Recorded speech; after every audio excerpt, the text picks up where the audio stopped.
একটা ইম্পর্টেন্ট আপনাদের একটা ফরম্যাট যেটার নাম হচ্ছে ডেইলি রিজেকশন সামারি।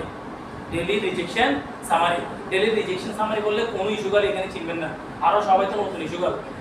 এটার নাম হচ্ছে রিকার্ড স্লিপ। রিকার্ড স্লিপ বললে সবাই চেনে, কিন্তু এটার অ্যাকচুয়াল নাম হচ্ছে ডেইলি রিজেকশন সামারিটা। কেন মেনটেন করবো? কারণ রিজেকশন সামারিটা আমাদের থেকে ডেইলি আপনাদের থেকে কি করতে হবে, মেনটেন করতে হবে। কিসের জন্য? কাট প্যানেলের জন্য করতে হবে, ফুল গার্মেন্টসের জন্য করতে হবে, জয়েন্ট প্যানেলের জন্য করতে হবে, অ্যাকসেসরিজের জন্য করতে হবে। ডেইলি কি কি রিজেকশন হচ্ছে সুইং লাইনের মধ্যে আপনি সেটা ডেইলি রিজেকশন সামারির মধ্যে আপনি তুলে ফেলবেন।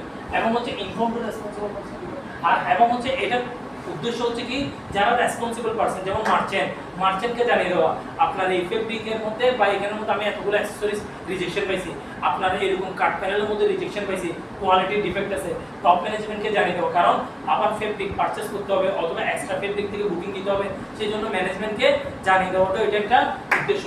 আরেকটা উদ্দেশ্য হচ্ছে কিন্তু avoid the short shipment avoid করার জন্য যেহেতু রিকাট করতে হবে, কারণ আমার রিজেকশন হলো তো শর্ট শিপমেন্ট হয়ে যাবে না, সেই জন্য শর্ট শিপমেন্টটা অ্যাভয়েড করার জন্য আমরা মূলত রিকাট সামারিটা করে থাকি। তাহলে এটা করবে কে? ইস্যুগাল প্রধান এবং প্রথম রেসপন্সিবল পারসনকে ইস্যুগাল এই রিপোর্টটা মেইনটেইন করবে।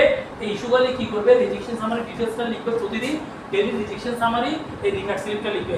লেখার পর ইস্যুগাল will take data quality checker. তাহলে ইস্যুগাল ডাটাটা নিবে কার থেকে? কোয়ালিটি চেকার থেকে ডাটাটা নিবে এবং ডিটেইলসটা লিখবে কোয়ালিটি চেকাররা। লেখার পরে এবার ইস্যুগাল কি করবে? সিগনেচার নিবে লাইন সুপারভাইজার থেকে, এপিএম থেকে অথবা এক্সিকিউটিভ থেকে, এবং এরপরে কি করবে? সিগনেচার নিবে কোয়ালিটি সুপারভাইজার থেকে এবং কোয়ালিটি ম্যানেজার থেকে অথবা এক্সিকিউটিভ থেকে। কি নেবেন আপনারা? সিগনেচার নেবেন। আপনারা ঘুমাইন না, একটু মনোযোগ দেন। তাহলে কোয়ালিটি মানে সবার থেকে সিগনেচার নিলেন, নেওয়ার পরে এবার আপনি কি করবেন? হ্যান্ড ওভার করবেন। কোথায় হ্যান্ড ওভার করবেন? কোয়ালিটি ল্যাবকে আপনি কি করবেন? হ্যান্ড ওভার করবেন। হ্যান্ড ওভার করবেন কিসের জন্য? ভেরিফিকেশনের জন্য এবং সিস্টেম আপডেট করার জন্য। ওই ব্যক্তিটার নাম কি? লুৎফর। সবাই লুৎফরকে কি করবেন? হ্যান্ড ওভার করবেন। এরপর হচ্ছে লুৎফর কি করবে? ভেরিফাই করবে ডাটা।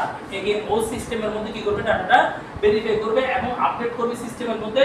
এরপরে ওর কাজ হচ্ছে কি? সিগনেচার নেওয়া। এখন ও দেখবে হচ্ছে এটা কি কাট প্যানেল রিজেকশন না ফেব্রিক রিজেকশন।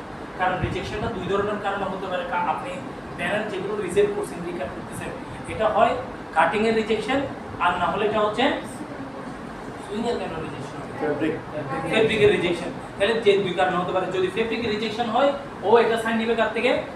ফেব্রিকের কোয়ালিটি থেকে। আর যদি কাটিং এর রিজেকশন হলে কাটিং এর কোয়ালিটি থেকে সাইন নেবে। এটা কে নেবে? লুৎফর নেবে। এখানে আপনাদের কোনো কাজ নেই, আপনারা লাইন থেকে সাইন নিয়ে হ্যান্ড ওভার করে দিয়েছেন। শেষ।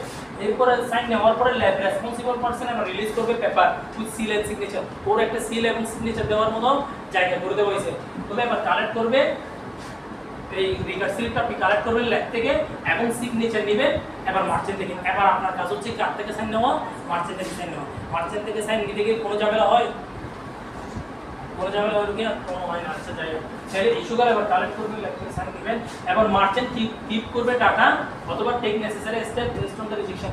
মার্চেন্টের কাজ অনুযায়ী মার্চেন্ট এবার কি নেবে? স্টেপ নেবে। এরপর ফাইনালি ইস্যুগাল কি করবে? এই রিকার্ড স্লিপকে সংরক্ষণ করে রেখে দিবে। কোথায় রেখে দিবে? তার একটা কাস্টোডির মধ্যে ডেলি রেখে দিবে। এখানে আর কোনো কাজ নাই। ও সাইন নেওয়ার পর ইস্যুগালের কাজ হচ্ছে কি, মানে আপনারা কি ইস্যুগাল, তাহলে আপনাদের কাজ হচ্ছে কি 32 এগুলো একটু খেয়াল করেন। তাহলে আপনাদের কাজ হচ্ছে কি রিকার্ড স্লিপগুলো রেখে দেওয়া। আপনাদের আর কাজ কি? রিকার্ড স্লিপগুলো রেখে দেওয়া। আপনাদের আর কোনো কাজ নেই। তাহলে এগুলো রেখে দিবেন। এবার কিছুদিন পর অথবা আইটেম ক্লোজ হওয়ার আগে অথবা অ্যাজ পার ডিমান্ড অথবা ডিমান্ড অনুযায়ী অথবা সিনিয়র নির্দেশ অনুযায়ী আপনার এপিএম হোক আপনার পিএম হোক, যদি আপনাকে ইনস্ট্রাকশন দেয় অথবা ডিমান্ড অনুযায়ী অথবা আইটেম ক্লোজের আগে অথবা কিছুদিন পর এবার আপনার থেকে ওই রিকার্ড স্লিপ সবগুলো নিয়ে আপনার থেকে কি তৈরি করতে হবে? একটা রিকার্ড সামারি তৈরি করতে হবে। এটার কাজ আসছে মূলত রিকার্ড সামারি তৈরি করার জন্য। তাহলে এরপর আপনি কি করবেন? রিকার্ড সামারি তৈরি করবেন based on the record slip for recording করার জন্য। এরপর based on the daily record slip মানে ইস্যুগাল উইল টেক, তারপরে স্টোরি পজিশন দিবেন ফর অ্যাকসেসরিজের জন্য সব। এটা যদিও বা জেনিংসে এখনো পর্যন্ত মেইনটেইন হচ্ছে না, বাট এটাই আছে। এখন আপনার যদি কাট প্যানেল লাগে রিকার্ডের জন্য, আপনি রিকার্ড স্লিপ থেকে রিকার্ড সামারি বানাচ্ছেন, ওটার উপর আপনি কি করতেছেন? রিকার্ড গুলো রিসিভ করতেছেন কাটিং থেকে। যদি এখন অ্যাকসেসরিজে তো আপনার কি হচ্ছে? ড্যামেজ হচ্ছে না। মনে করেন লেভেল অ্যাটাচ করে ফেলা হয়েছে বা লেভেল অ্যাটাচ করলে তো খুলে যাচ্ছে, জিপার হতে পারে, সেটা স্ন্যাপ হতে পারে। তাহলে এখানে এই রিকার্ড স্লিপের অনুযায়ী আপনার রেস্টোরেটিভ পজিশন দিয়ে অ্যাক্সেসরিজও কালেকশন করতে হবে।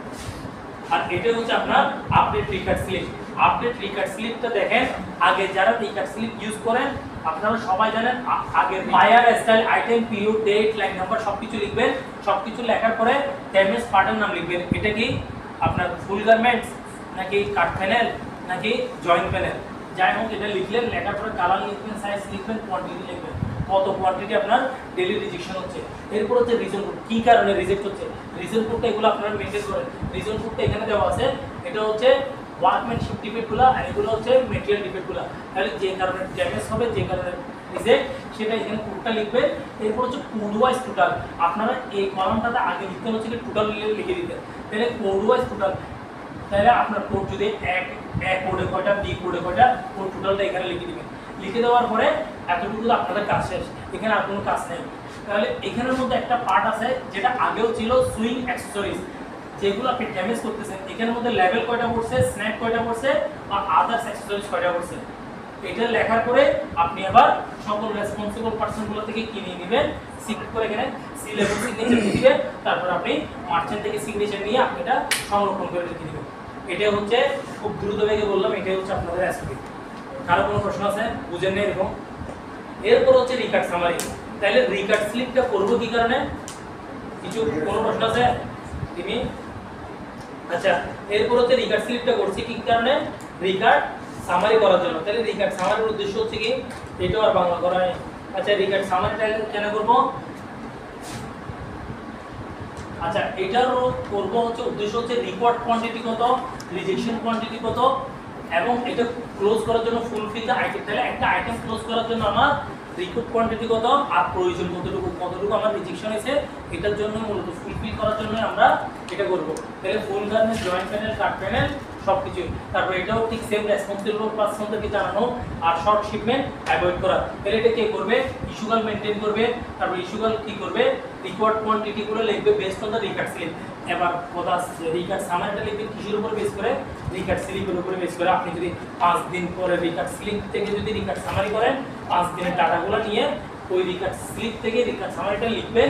এরপর আপনি কি করবেন, টোটাল রিজেকশন কোয়ান্টিটিটা লিখতে হবে। টোটাল রিজেকশন কত হয়েছে টোটালটাও আপনি করে দিবেন। এরপর হচ্ছে আফটার ফুলফিল দ্য ফর্ম, পুরো ফর্মটা ফিল আপ করার পরে এরপর আপনি সিগনেচার দিবেন রেসপন্সিবল পারসন বা ডিপার্টমেন্ট থেকে। মার্চেন্ট কি করবে, এবার ভেরিফাই করবে। এখানে গিয়ে ইস্যুগুলো রাখতে যায়, মার্চেন্ট এখানে কি করে, আপনাদেরকে একটু ব্রেক দিয়ে দেয়। মার্চেন্ট কি করবে, ভেরিফাই করবে রিপোর্ট এবং take necessary step if required. যদি প্রয়োজনে মার্চেন্ট কি করবে, ভেরিফাই করবে। কারণ মার্চেন্ট যদি ভেরিফাই করার দরকার না হলে সিগনেচার করে দিয়ে দিচ্ছে, আর ভেরিফাই করার দরকার হলে আপনাদেরকে এখানে থামাই দিচ্ছে, উনি 2-4 দিন পর্যন্ত সময় নিচ্ছে। আচ্ছা, ও ভেরিফাই করবে, দেওয়ার পরে এরপর মার্চেন্ট কি করবে, ফাইনাল একটা অ্যাপ্রুভাল দিয়ে দিবে রিকার্ডিং এর জন্য। মার্চেন্ট অ্যাপ্রুভাল দিয়ে দিলে এবার হ্যান্ড ওভার করবে কাটিং ডিপার্টমেন্টকে for getting the required quantity. এরপর আপনি কাটিং ডিপার্টমেন্টকে হ্যান্ড ওভার করবেন রিকার্ড কোয়ান্টিটির জন্য। কাটিং টিম এবার কি করবে, প্রসিড হবে রিকার্ডের জন্য। তারপর হ্যান্ড ওভার করবে record quantity to sub store. ও রিকার্ড করার পর আমার সাব স্টোরকে দিবে, আপনি সাব স্টোর থেকে রিকার্ডটা পেয়ে যাচ্ছেন। তাহলে এটার জন্য যে জিনিসটা করতে হবে সেটা হচ্ছে রিকার্ড সামারি। এই রিকার্ড সামারিটা অলরেডি আমরা আপডেট করছি, এটা 2023 সালে করছিলাম সেপ্টেম্বর মাসে। অলরেডি সবাই মেনটেন করতেছেন এটা নতুন করে তাহলে বলার পিছনে।